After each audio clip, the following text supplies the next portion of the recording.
और बीना जी, आ गए आप? मेरे सारे कपड़े पैक कर दिया आपने? हाँ जी, कर दिए। क्या कर रही हूँ? दाल बन रही हो, दाल बनाऊंगी। अच्छा, दाल बन रही हो। मुझे ऐसा क्यों लग रहा किसी बात को लेकर मैं उदास हूँ? नहीं तो आप हमेशा ऐसे ही करते हो, एक दो दिन के लिए आते हो फिर चले जाते हो, मेरा अकेले मन नहीं लगता। अरे भाई क्या हुआ, हफ्ते में एक दिन के लिए सही आता तो हूँ ना। अगर हम काम पे नहीं जाएंगे तो खाएंगे क्या? अब आप ही बताओ, हमें काम पर जाना चाहिए या नहीं? वो सब तो ठीक है, लेकिन मेरा आपके बिना मन नहीं लगता, मैं क्या करूँ? ओहो मेरी प्यारी बीवी, उदासी छोड़ो। अब मुझे बहुत तगड़ी भूख लगी है, मुझे कुछ खाने को दे दो। मेरे पेट में चूहे कुत्ते लग रहे हैं। अभी आपको रुकना पड़ेगा। क्यों? दाल बन रही है अभी तो। ओहो मैं भी कितना बेवकूफ हूँ ना, इतनी देर से तुमसे बातें कर रहा हूँ लेकिन मेरा ध्यान तुम्हारी दाल पर है। तो फिर ध्यान है कहाँ आपका? क्या करूँ, जब भगवान ने इतनी सुंदर बीवी दिया था, ध्यान आप ही पर है। तारीफ के पुल बांधना कोई तो आपसे सीखे। ये तारीफ नहीं, सच्चाई है। छोड़ो, कोई देख लेगा। अरे कौन देखेगा, आखिर हो तो तुम मेरी बीवी ना। मैं खाना बनाने जा रही हूँ।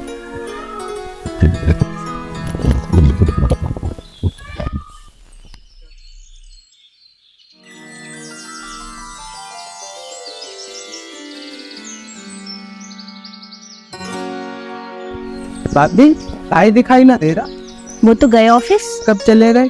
वो तो सुबह होते निकल गए। मैं आपके लिए खाना लगा दूं, गरम गरम खाने ला। ठीक है भाभी।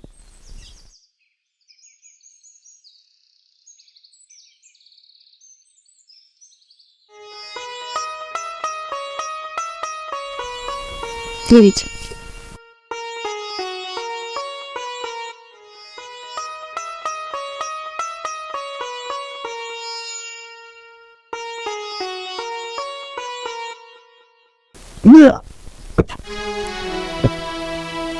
भाभी भाभी, ये लो पानी। क्या सब्जी बनाई है यार? इसमें इतना नमक कड़वी हो रही है। ऐसी सब्जी हमारे ढोर भी नहीं खाते। ले जाओ इसे, मैं नहीं खा रहा। इतनी बुरी सब्जी बनाई है, बनानी भी नहीं आती। सीख कर आओ अपनी माँ से।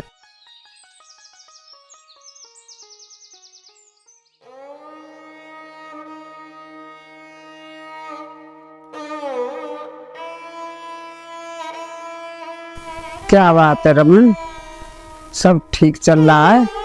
बहू ने 2 दिन से खाना नहीं बनाया। आपको तो पता ही है ना माँ, भाभी कैसा खाना बनावे। कभी नमक ज्यादा, कभी मिर्च ज्यादा। कुछ नहीं माँ, कल भाभी ने सब्जी में नमक ज्यादा घेर दिया तो मैंने उन्हें सुला दी। उसी बात पर नाराज हैं। इस बहू की ज्यादा दिन ना चलेगी मनमानी। आमन दवा अमान है। कोई बात नहीं माँ, अब से मैं खाना बाहर चली आऊंगा। कोई बात नहीं, वही तेरी रात।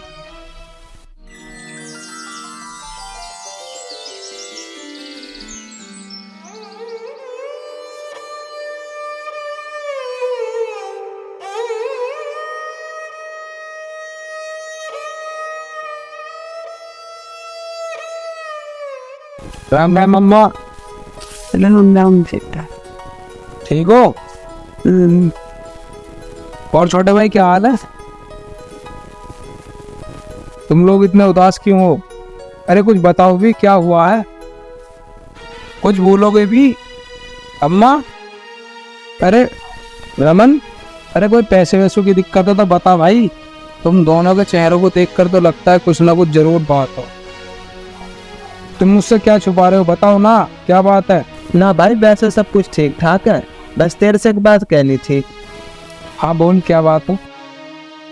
भाई भाभी को समझाने, फिर यूं मत कहियो कल कोई कुछ बात हो गई। अरे ऐसा हुआ क्या, मुझे बताएगा तो सही। बेटा रमन सही कह रहे हो, बहू बेटियों का ये स्वभाव अच्छा नहीं होता है। अगर घर का मर्द कुछ कह रहा है तो उससे जवान लड़ाना ठीक नहीं है। अब हम पे काम ना हो तो या का मतलब ये तो है ना कि जो हम रोटी सूखी खाएंगे। अम्मा मैं कुछ समझ नहीं पा रहा हूँ, मुझे बताओ ना आखिर बात क्या है? क्या बात है रमन?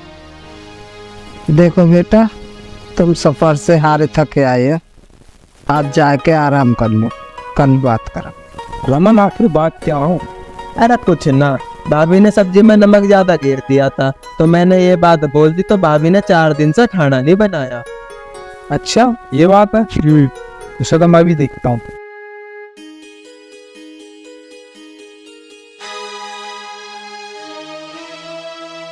ठीक हो आप? मैं तो ठीक हूँ, लेकिन ये बताओ, ये घर में क्या हाहाकार मचा रखा आपने? और तुमसे ये बात जिसने कही है उसे मेरे सामने लेके आओ, मुंह नोच दूंगी उसका।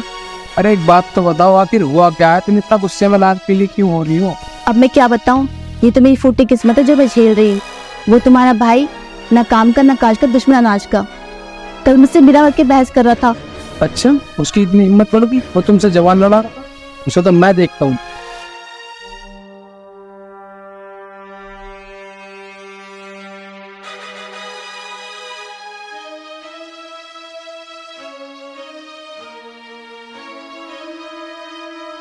अम्मा, अब मैं इस घर में नहीं रह सकता, क्यों, ऐसा क्या हो गया?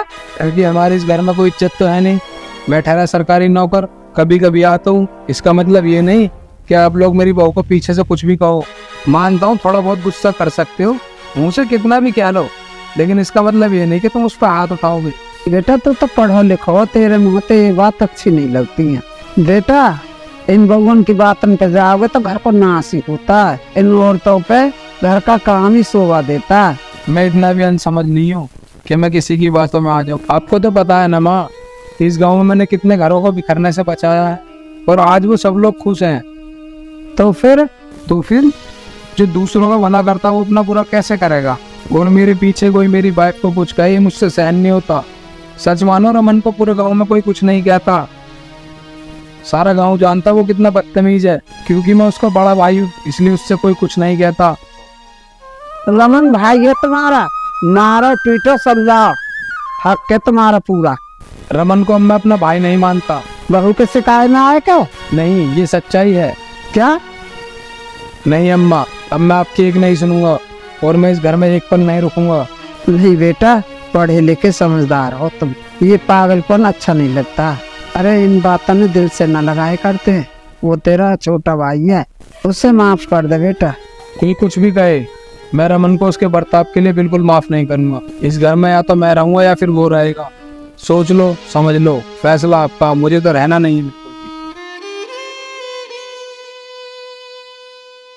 भी। नहीं बेटा, ऐसा मत कर, मुझे तुम दोनों ही प्यारे हो, तुम दोनों में तो कोई सुख ही नहीं जाएगा।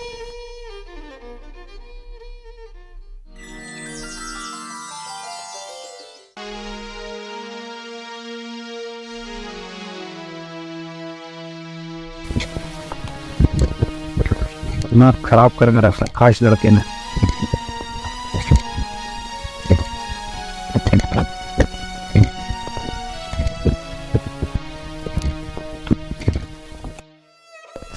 अभी मैं घर छोड़ के जा रहा हूँ, क्योंकि भाई तो मेरी सूरत देखना नहीं चाहते।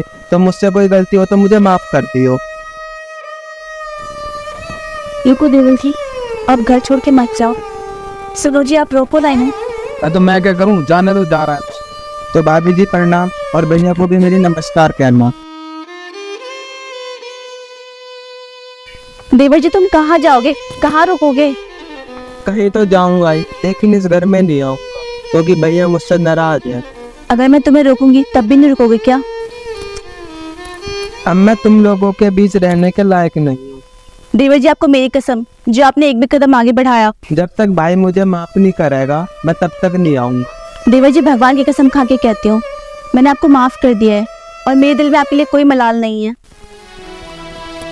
अमन, अमन, बोल मेरे भाई, छोड़ इन बातों को, कुछ नहीं रखा इनमें, और इस मुद्दे पर आज के बाद कोई बात नहीं करेगा।